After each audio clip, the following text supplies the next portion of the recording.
মাগুরা জেলা পুলিশ কর্তৃক 7 জন ভুয়া সিআইডি সদস্য আটক। মাগুরা শ্রীপুর হতে নারী অপহরণের চেষ্টা ব্যর্থ। ঘটনাটি হলো যে আজ অর্থাৎ এই 26 তারিখ রাত, দিবাগত যে রাত, সেই রাত 1টার দিকে আমাদের নাকল ক্যাম্পের ইনচার্জ মালেক, এসআই মালেক ও আমাকে ফোনে অবহিত করে, স্যার একটি মাইক্রোবাস সন্দেহজনকভাবে এদিক সেদিক ঘোরাফেরা করছে নাকল এলাকায়, নাকল পশ্চিম পাড়াতে। তো আমি ওকে বললাম যে ঠিক আছে, ওদের গতিবিধি পর্যবেক্ষণ করো, তোমরাও ওদেরকে ফলো করো।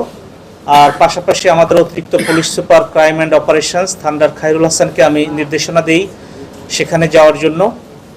তো নির্দেশনা পেয়ে থান্ডার খায়রুল হাসান, শ্রীপুরের অফিসার ইনচার্জ এবং নাকল ফাঁড়ির ইনচার্জ, নাকল ক্যাম্পের ইনচার্জ মালেক, তাদের এই 3 জনের নেতৃত্বে, আমাদের খায়রুলের নেতৃত্বে একটি সফল অভিযান পরিচালনা করা হয় এবং সেই মাইক্রোবাস হতে 7 জন ব্যক্তিকে, যার মধ্যে একজন নারী ছিল, আমরা সিআইডির পোশাক অর্থাৎ যে কোটি থাকে সেই কোটি পরিহিত অবস্থায় গ্রেপ্তার করা হয়, যাদের কাছে আমরা একটি খেলনা পিস্তল পাই।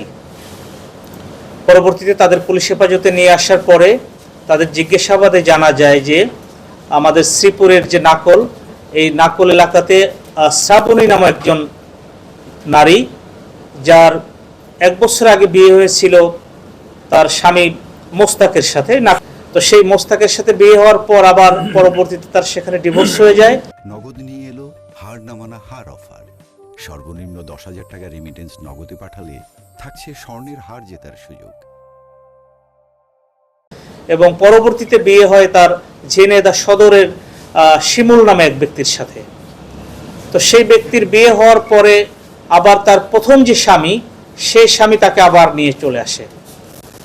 সেটা ঘটনা হলো 7 থেকে 10 দিনের মধ্যে তাকে আবার সেই তার প্রথম স্বামী তাকে উদ্ধার করে নিয়ে চলে আসে।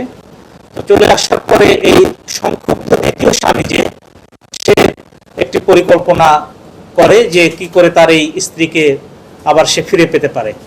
তো তারই ধারাবাহিকতায় সে এই যে 7 জনকে গ্রেপ্তার করেছি আমরা, এই 7 জনের সাথে একটি চুক্তিতে আবদ্ধ হয় যে তার স্ত্রীকে তারা ফিরিয়ে নিয়ে এনে দিবে, অপহরণ করে তার কাছে ফেরাই দিবে। তো তারই অংশ হিসেবে গতকাল রাত 1টার দিকে এই ঝিনাইদহ থেকে এই সংঘবদ্ধ চক্রটি সিআইডির পোশাক পরিহিত অবস্থায় এবং একটি খেলনা পিস্তল সহ এই শ্রীপুরের নাকুল এলাকাতে আসে এবং তারা সেই বাড়িটি মূলত খুঁজতে থাকে। তো সেই অর্থাৎ সেই যে নারী শ্রাবণী, তাকে অপহরণ করার প্রস্তুতি নিতে থাকে। তারই মধ্যে পুলিশ তাকে গ্রেপ্তার করে সেই গাড়ি সহ আমাদের থানা এলাকায় নিয়ে আসে।